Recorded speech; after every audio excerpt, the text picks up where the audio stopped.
Hi, this is Pat Moorhead with More Insights and Strategy, and I am here for another exciting 6.5 live video cast slash television with my famous co-host, Daniel Newman. How are you doing, buddy?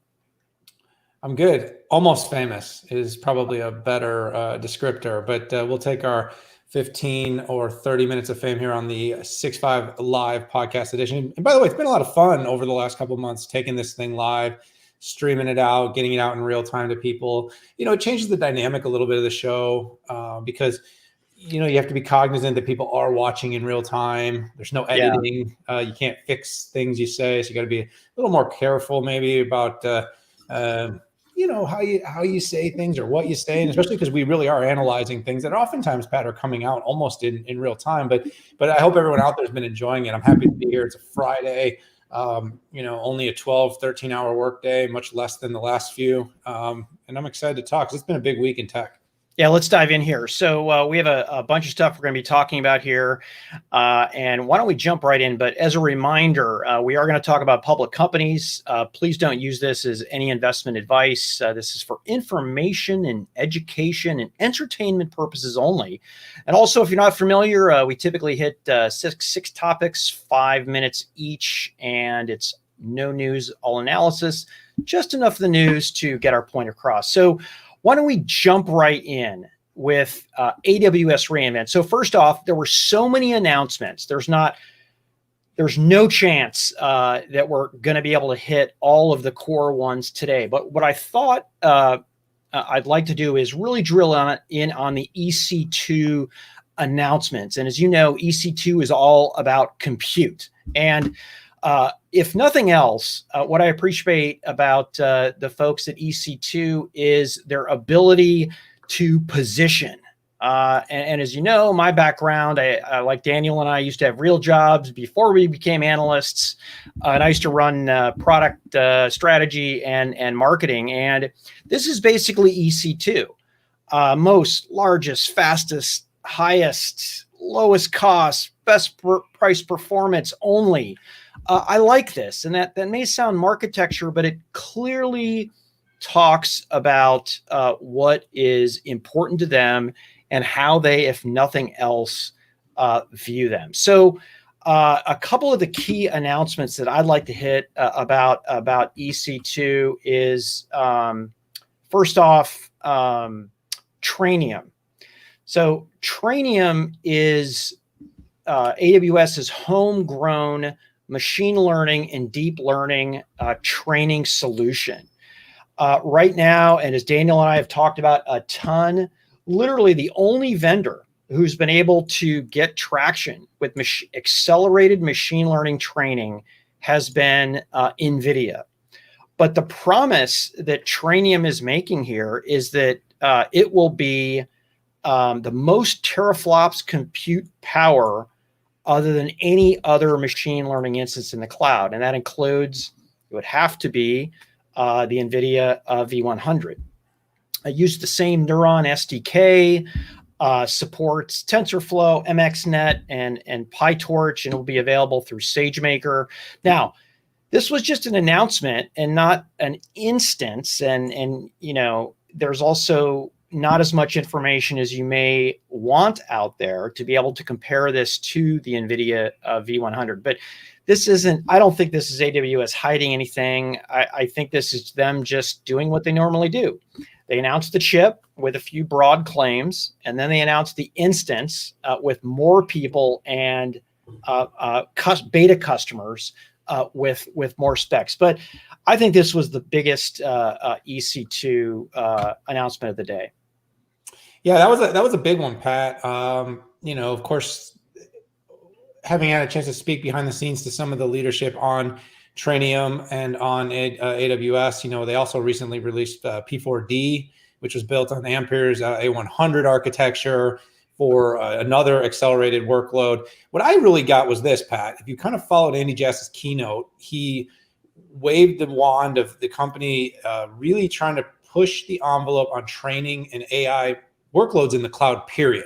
Now, again, up to about a year ago, if you really talked to a lot of IT leaders and even consultants, and you suggested the idea of training and acceleration in the cloud, you'd get that the spinning jackpot. It's too expensive. Yeah. Too much data. It's too expensive to put it there. Too expensive to accelerate it. And so these companies were putting this out, and on small training cases, it was achievable. But what really is happening now is they're trying to democratize that. And so AWS really has that promise. They're looking at two different really levers. The first is the economics, Pat. So it's the economics of how do we do more data and train it faster is the second piece of the pie. So what I liked was Andy's approach. He launched Gaudi and Habana with Intel. He announced Trainium. They've got all the instances you mentioned, V100. You got P4D and A100 instances. I think AWS is really trying to be, and what I really got out of this is choice. Not just in AI, though, by the way, Pat, but just in the whole thing, whether it was their various EC2 compute instances, memory intensive, storage intensive. They're doing it with their chips. They're doing it with Intel chips. They're doing things with AMD chips. I actually really like the fact that AWS is kind of saying, look, we meet the customer where they are. Some people may look at it and say they're trying to take everybody on. I kind of look at it and they're saying, we want to give options to customers. We want the customers to be able to get the type of compute required for their different workloads. And we'll meet them where they are, and we'll let them do it in the cloud. And now, by the way, Pat, they're also getting more and more focused on letting customers do it in hybrid environments and on-prem. So I thought it was a very encouraging set of announcements from Andy. Yeah. So just for those who might not be familiar with Habana out there, that was a Habana. I'm not too sure how to say that, but this was an acquisition that Intel made to get into the training market. The prior investment they had made, which was Nirvana, didn't work out as they wanted. And my guess now is that Intel saw the traction that Habana was getting inside of AWS and bought the company. The big claim that they're making is that up to 40% better price performance relative to GPU-based EC2 instances. So it's not necessarily a performance play, a performance leadership play, let's say, versus the NVIDIA V100, but more of a price performance play. The interesting thing about Habana is that it can do inference and training, but it looks like the company is going to stick to training workloads first and foremost. Makes a lot of sense, particularly if you have, let's say, an Inf1 instance next to it, or a T4, G4 type instance to do the fastest inference out there. Speaking of outposts, one of the other bigger announcements that was made was a single server SKU in a 1U form factor, and that has Graviton 2 in it. So what that means is a much lower entry price for Outposts and a much smaller form factor. And what wasn't trumpeted necessarily on the keynote is that these are, you get these with ARM-based Graviton 2 inside. So think less about a regional data center. Think more of this being in a fast food restaurant attached to the wall, or a gas station underneath the desk. And it was one of the key objections that I know that customers had about Outposts, right? And I see this as them knocking another one out. So you can get full racks, you can get a 1U, you can get 2U in there. And with most, not all, of AWS's services and compute capabilities. And the other one, the other EC2 announcement that really caught my eye was the one with AMD, with Radeon Pro and EPYC processors, the EC2 G4AD. Now, first off, I had never heard of a Radeon Pro V520, and as I was getting pre-briefed, I was anxiously doing a Google search on it. Subsequently, I was told that it's a custom card that is for AWS, 8 gigs, high speed memory, some tricks they're doing with PCIe that's attached to the second gen AMD EPYC processor. My guess is they're going to go PCIe 4 for the highest performance. This is essentially think of this as workstation in the cloud.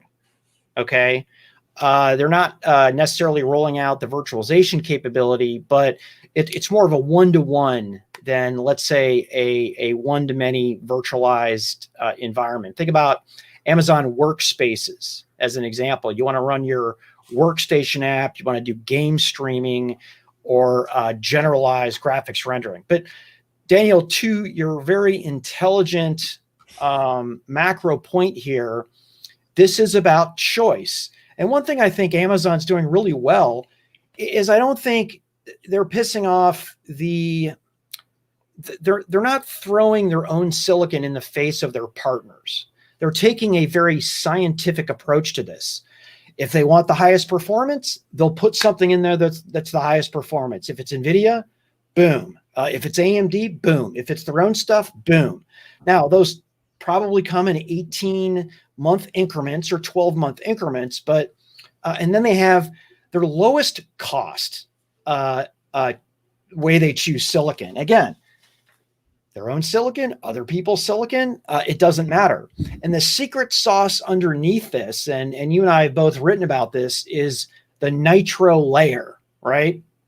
And listen, offloading doesn't necessarily have the sex appeal that a giant training chip does, but over the past 6 years, AWS has built a layer that has disaggregated compute from storage, security, and even virtualization. And what that enables you to do, it enables you to much more quickly move in different flavors and brands of compute, because typically security, management, virtualization, and networking offload is inextricably linked to that processor. So some people say IaaS is commoditized. And as I learned from one of my biggest tutors or mentors when I was in my 20s, is that he said, Patrick, things don't just get commoditized. People allow things to get commoditized. And I believe that throughout my entire career. And what AWS is doing is they are decommoditizing IaaS, okay, through vertical integration and choice. Yeah. So obviously, for everyone out there listening, 6.5, we're doing a double segment on reInvent. There was 300 plus announcements. So just so you understand, it'll kind of be the 5 plus 5, 5, 5 today, just because we got to do this a little bit differently, which is why we're still on this. But second, it's worth being on because there's so much happening here. Pat, you made a great point about disaggregation. It is a really big part of the overall strategy of AWS, has more to do with choice. Andy's said for years about meeting customers where they are.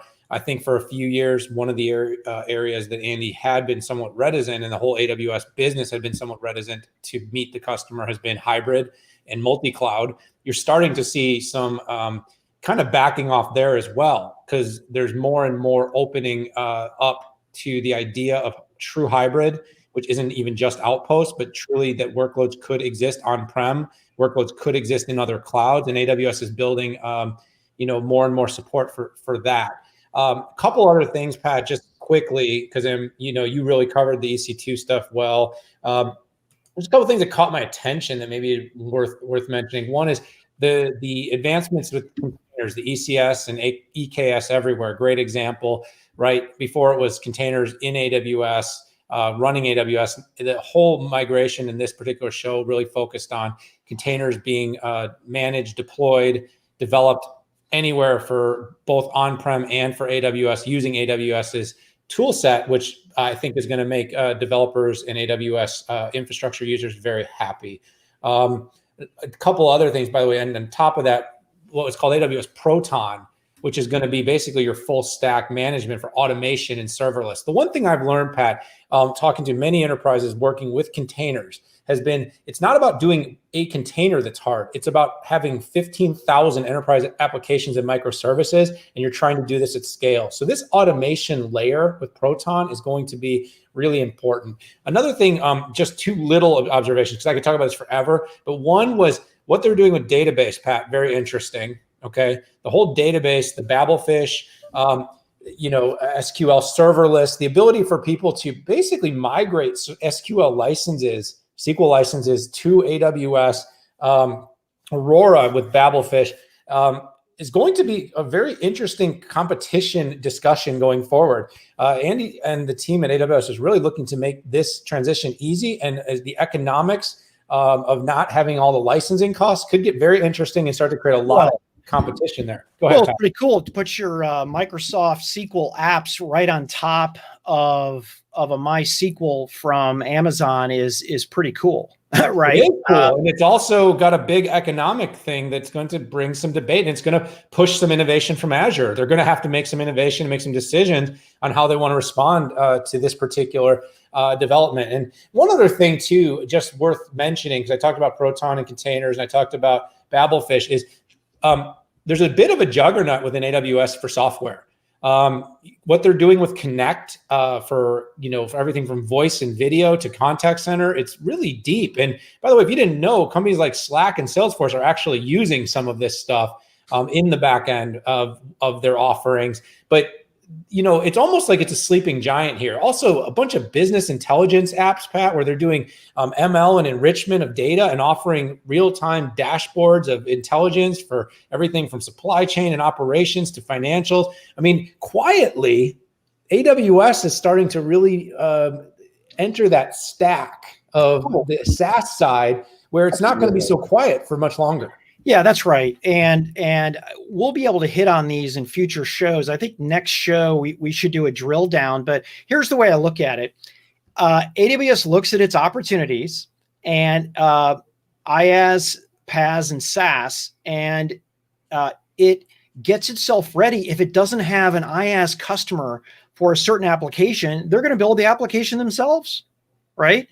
Like contact center, I think is a great opportunity. I don't think that the majority of the cloud contact centers are using AWS, and therefore AWS is going to build their own and kind of ready to go in and pounce.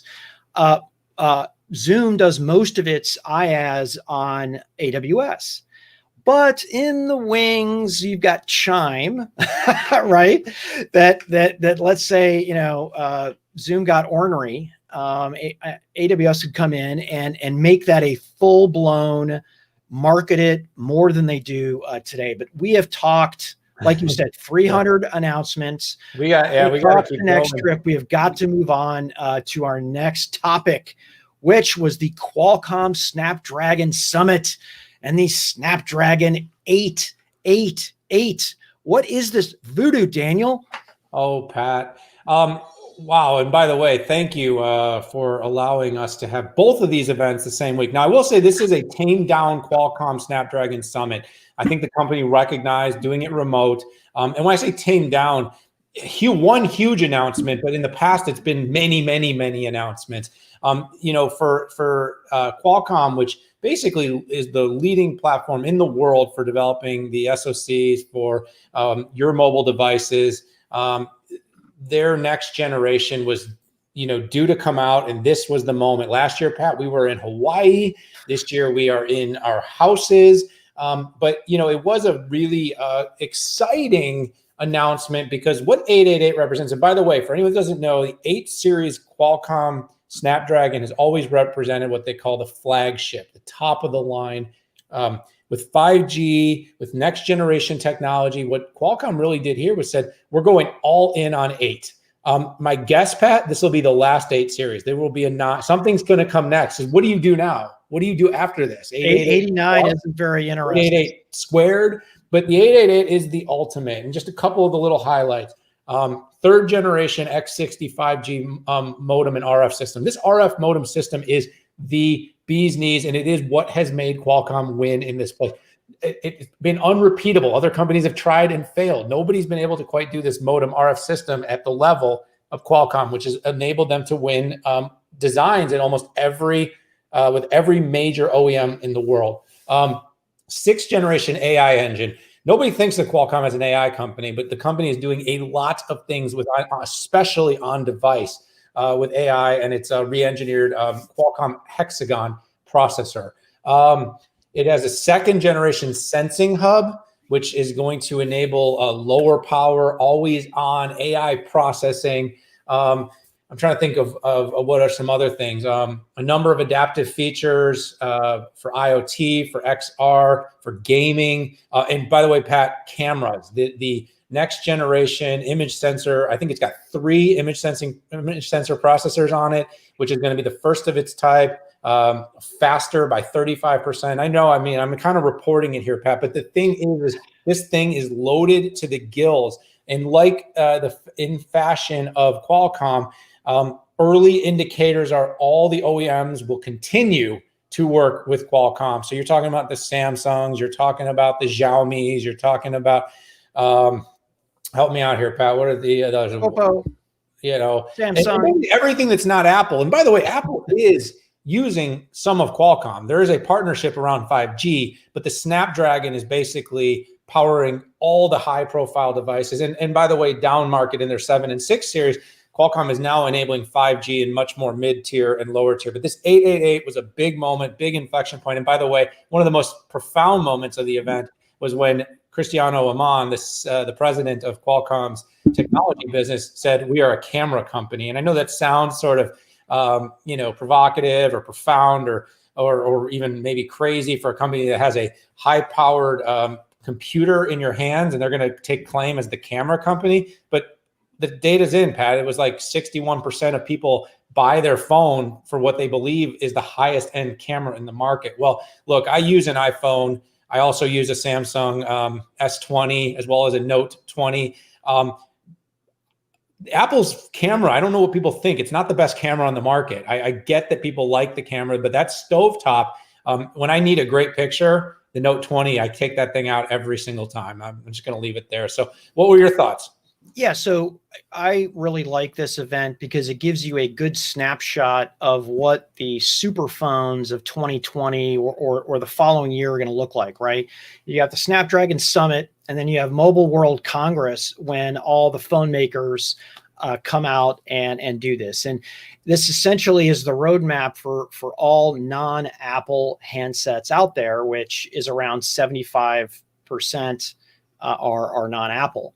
Samsung doesn't announce at this event, but guarantee we're going to see the S21 with the 888 inside, and really carried on the themes. They've been very consistent, which is I'm going to give you the best connectivity, pretty much every type of 5G you can even think of, adding DSS, global multi-SIM, sub-6 TDD and FDD carrier aggregation, sub-6 carrier aggregation. I mean, it's phenomenal.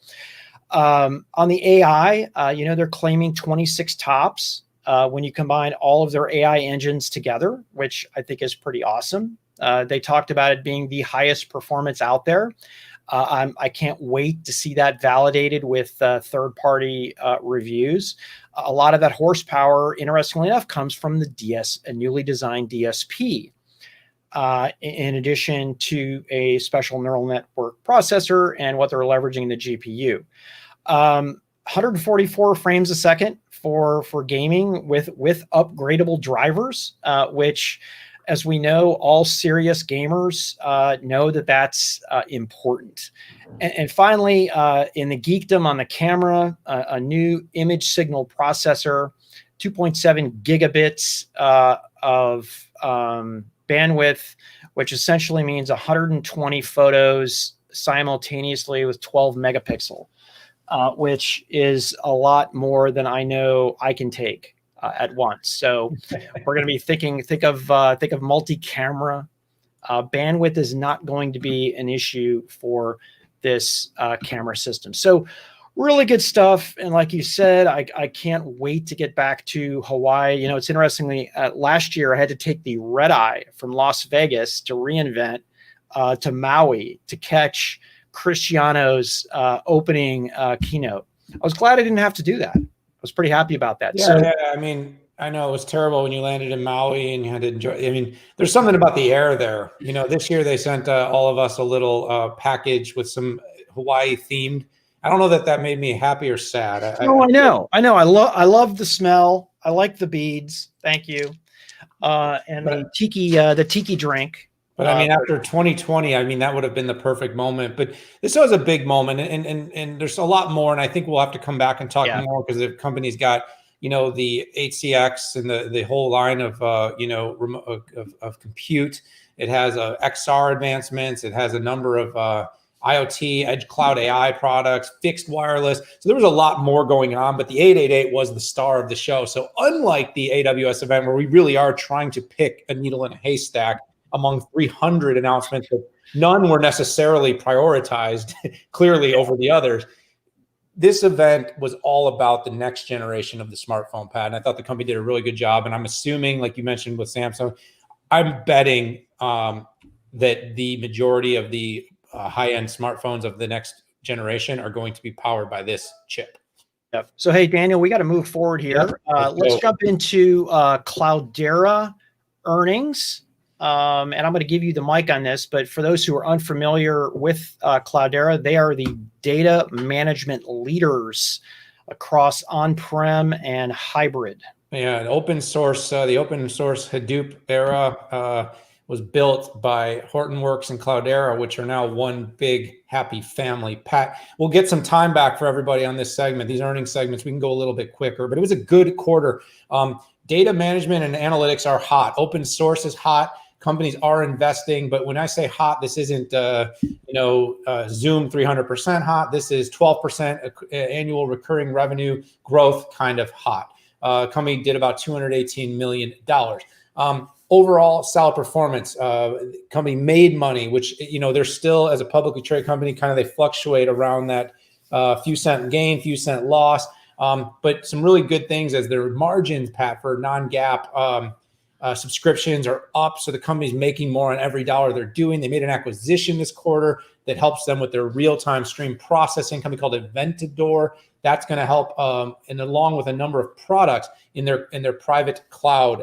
So what they call the CDP private cloud. So a few products there has led to this continuous growth, and the company's averaging like a high single to low double-digit growth each and every quarter.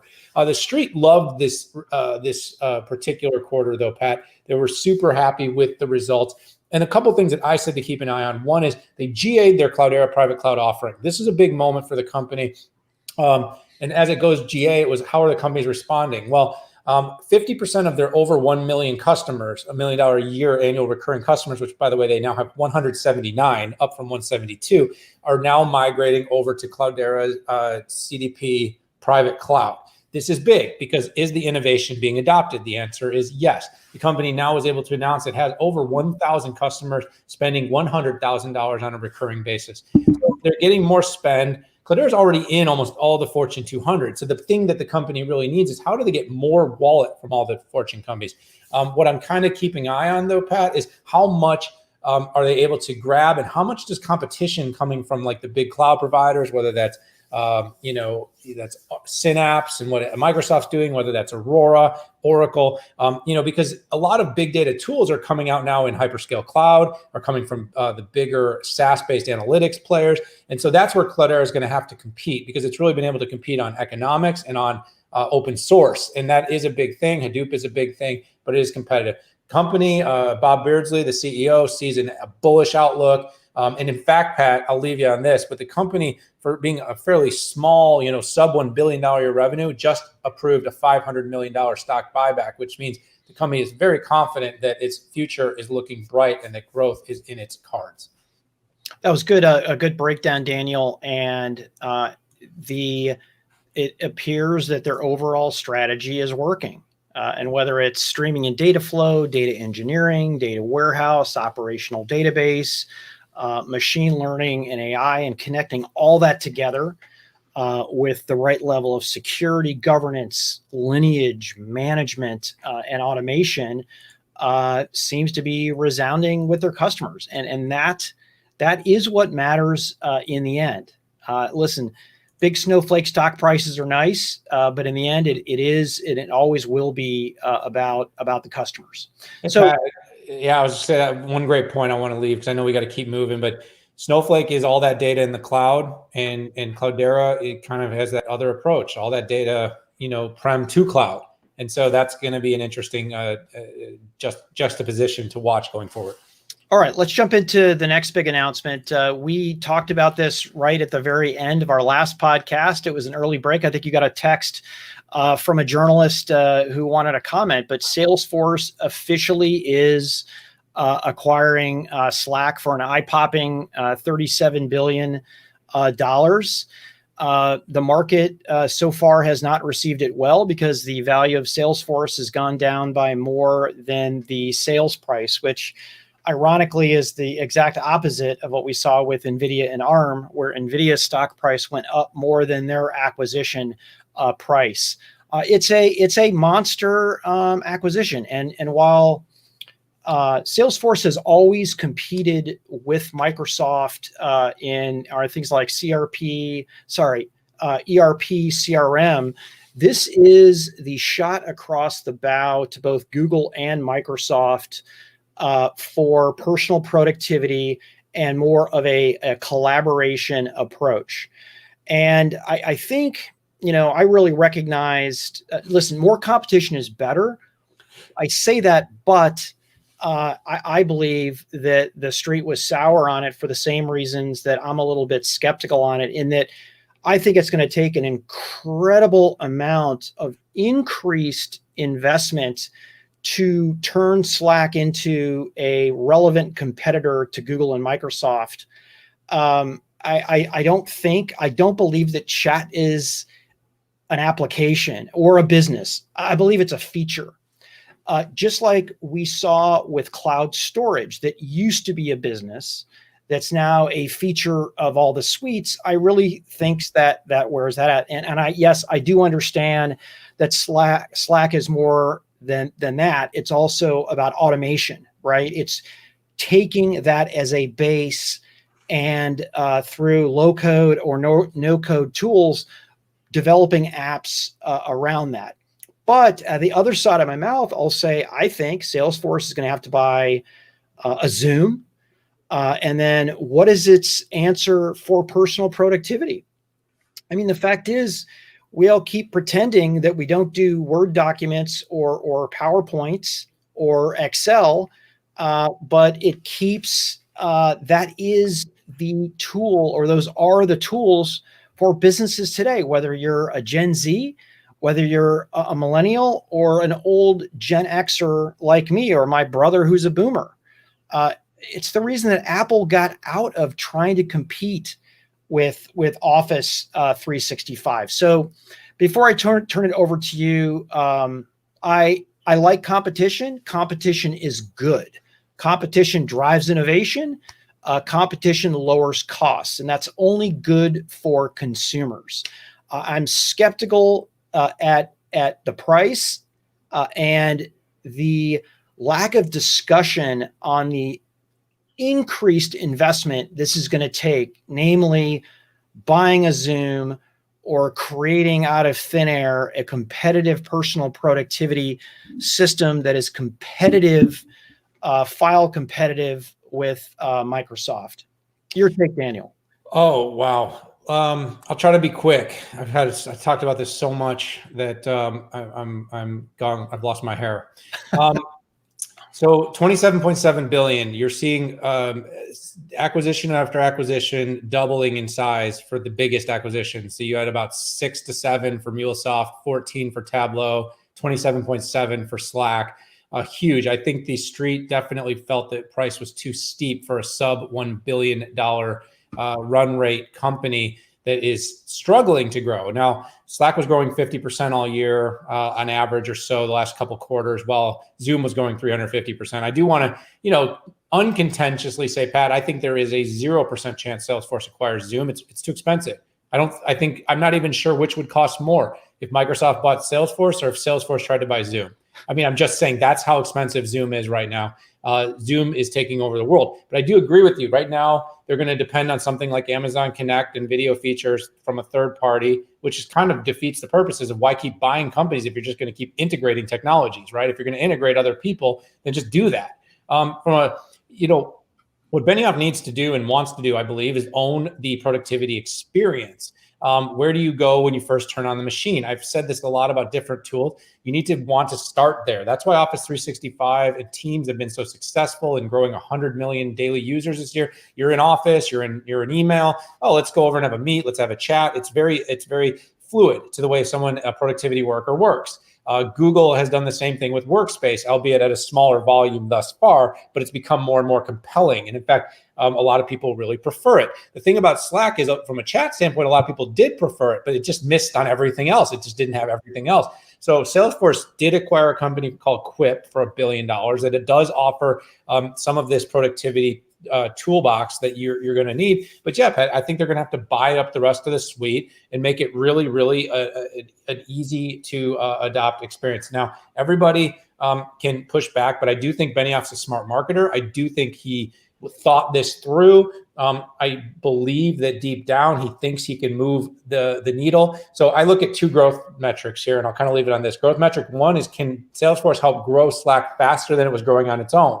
You'll start to get a return there, and I do believe that's possible. Second question is, can it grow it as fast as Microsoft? And that's going to be almost impossible. But deep down, when you've built a company like Salesforce, you believe you can. And so the next 2, 3, 4 quarters after the acquisition will be very fun to watch. Yeah, my final shot here is, even Google gave up on trying to define their own file formats, and now you can work on Word, PowerPoint, and Excel right inside of Google Workspaces. It'll be interesting to see how this pans out. So let's move on to our final topic here, and this is Hewlett Packard Enterprise announced their earnings for the quarter.